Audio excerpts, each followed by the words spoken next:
Yo, what is up, guys? My name is Nicholas Earl, and welcome back to another edition of Baseball Talk with the Earl Brothers.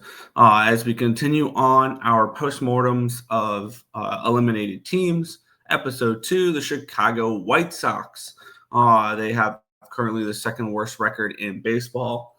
They are 57 and 96. They're 28 and a half games behind the Tigers for first place in the AL Central, and they are 26 and a half games behind, I believe, the Red Sox for the last wild card spot. So we do have a White Sox team that's been out for a while, and we knew that was going to be the case this year. They were projected to be one of the worst baseball teams in the league. They were the worst baseball team of all time last year, winning, I believe, 41 games. They went 41 and 121, something along those lines.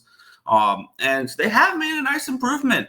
This team is 57-96, so I believe it's already a 16 or 17 game improvement compared to last year, which is a nice step in the right direction for the Chicago White Sox. Taking a look what went wrong. I mean, this team just wasn't built to compete yet this year. They were bottom 10, bottom 8 in the top offensive metrics according to covers. They were 26th in runs per game. They were 27th in batting average. They were 28th in OPS. They were 22nd in home runs, 23rd in stolen bases. On the pitching side, they were 20th in team ERA, 25th in WHIP, 17th in strikeouts per game. So their pitching staff were able to rack up some strikeouts, which was pretty interesting to see, considering I think that's something they can improve on in the future.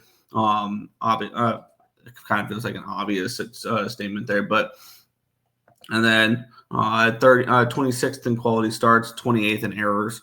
So this is still a young team that was going to make mistakes, but this young team, there are some things to be positive about when it comes to the Chicago White Sox team. There's some players that I'm definitely looking at that I'm like, I look forward to seeing what they do in the following years. They found a couple young guys to build around with the catching tandem of Quaro and Teal. I really like what they found with Colson Montgomery. He was part of the Garrett Crochet trade. The Garrett Crochet trade ended up being pretty good for them because Chase Mydroff is starting to develop into a potential everyday player for them as well. Luis Robert is still there. Who knows if they might pick his option up or not. And they've Vargas has been okay, and Lenel Sosa quietly won a 20 home run hitter this year, leading the team in home runs. Him and Andrew Benintendi, who's had a little bit of a bounce back season there for Andrew. The pitching staff is where I believe they're going to make the most improvements going forward. But we found a couple guys this year that they kind of like. Mike Vassell in the bullpen was pretty good.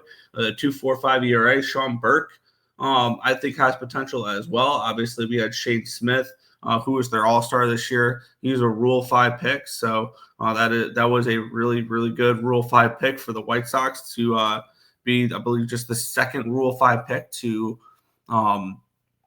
make an all-star game in the year of being a Rule 5 pick. The other one was Dan Ugla. And then you look at what could be coming in 2025 from this farm system, and they could have two potential front-end starters entering the rotation next year with Hagen Smith, left-handed pitcher out of Arkansas, and then also another southpaw, their top prospect, Noah Schultz, who was drafted back in 2022 out of high school, who I am very high on, who I can't wait to see. I can't wait to see him pitch in the major leagues next year.